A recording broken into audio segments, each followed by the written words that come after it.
The sun rose over the Thames, but the usual morning light was obscured by a thick haze of diesel smoke and the towering silhouettes of 5,000 heavy tractors. These giants of the field had traveled hundreds of miles to claim the heart of the British capital.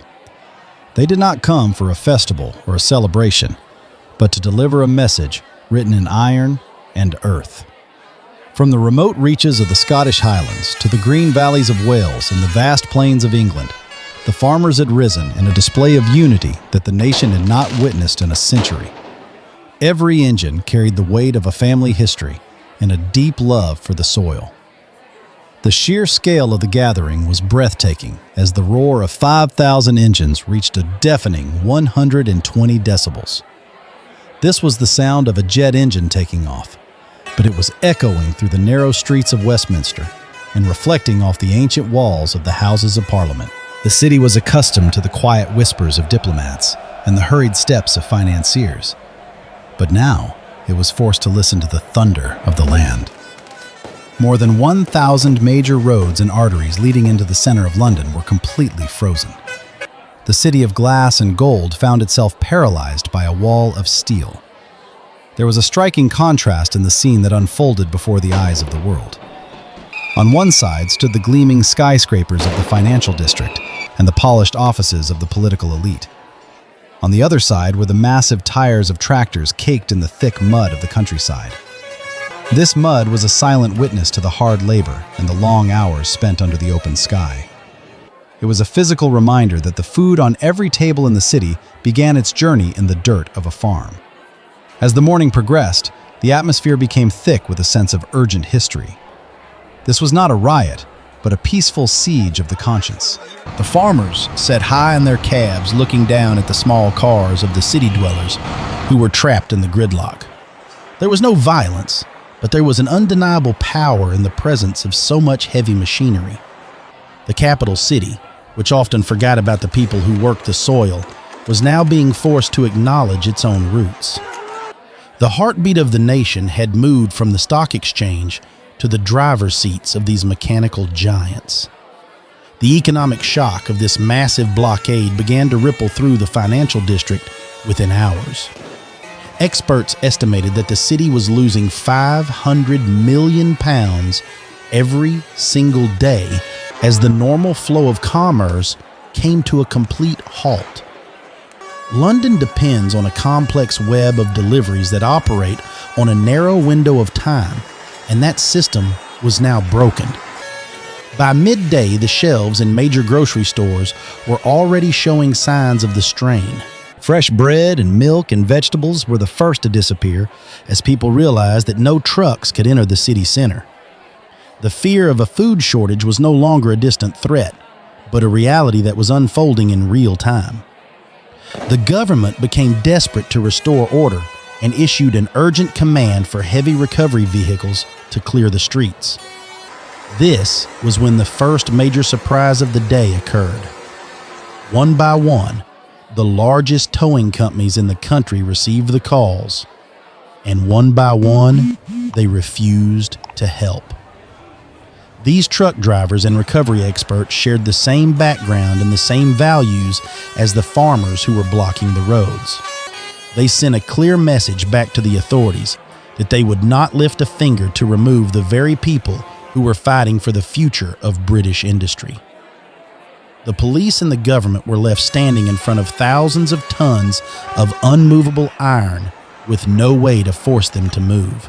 This refusal was a powerful act of solidarity that changed the dynamic of the protest. It was no longer just about the people in the tractor seats, but about an entire network of workers who felt ignored by the political elite. The streets of London became a giant parking lot of defiance, where the power of the state met its match in the quiet determination of the working class. Even as the sun began to dip lower in the sky, the resolve of the crowd only grew stronger. They were prepared to stay as long as it took to ensure that their voices were heard in the halls of power. The capital was learning a hard lesson about where its true strength resided. It was a moment where the physical reality of the land collided with the abstract world of urban policy. Every idling tractor became a monument to the labor that goes unnoticed in the rush of city life.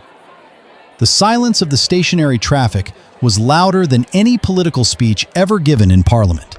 The financial sectors might move numbers on a screen, but the farmers moved the items that sustain life itself. As the gridlock continued, the public perception began to shift toward a deeper understanding of the crisis facing the rural communities of Britain.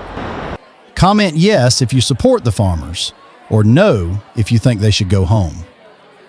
The heart of this conflict lay in a new tax policy that threatened to dismantle a way of life that had survived for over 5 centuries. The government had introduced a 20% inheritance tax on agricultural property worth more than £1 million. To a city dweller, this might sound like a large sum of money, but for a farmer, it was a death sentence for their heritage. In the current market, a modest farm of only 50 acres could easily exceed that value, while the actual cash profit produced by the land was often less than £25,000 a year. This meant that the next generation would be forced to sell off half of their ancestral land just to pay the tax bill, which would make the remaining farm too small to be viable. Approximately 70,000 family farms, which represented 3/4 of the productive land in the country, were now standing on the edge of extinction.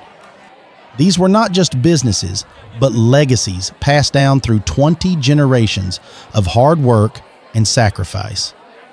The farmers knew that once this land was sold, it would never return to agriculture. It was at this critical moment that a second major revelation began to circulate through the crowds of protesters and across social media. A leaked internal document from a government department suggested that this tax was not actually designed to raise revenue for public services. Instead, it appeared to be a deliberate strategy to clear the land for a new era of industrialization. The leaked papers pointed towards secret agreements between the state and massive global technology corporations from Silicon Valley. The plan involved converting these historic greenfields into giant campuses for artificial intelligence servers and vast arrays of solar panels to power the digital economy. This discovery turned the protest from a debate about taxes into a desperate battle for the soul of the British countryside.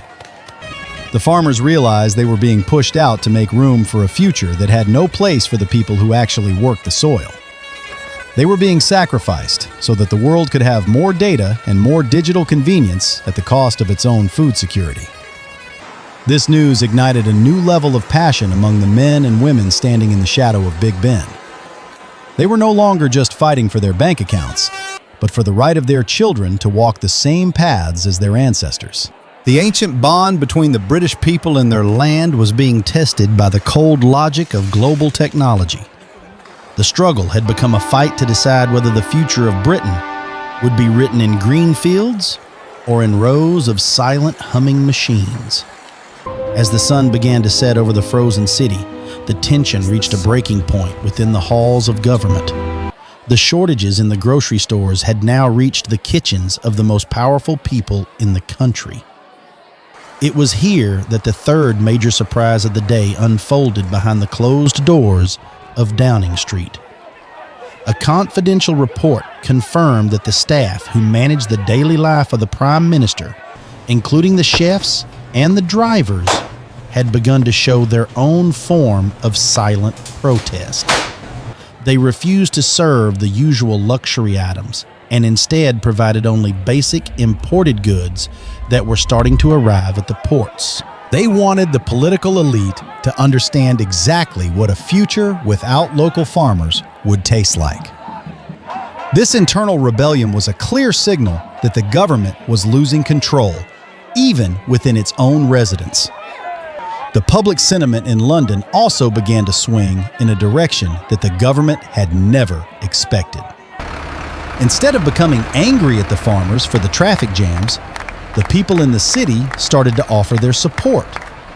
They brought hot tea and sandwiches to the men and women sitting in the tractor cabs.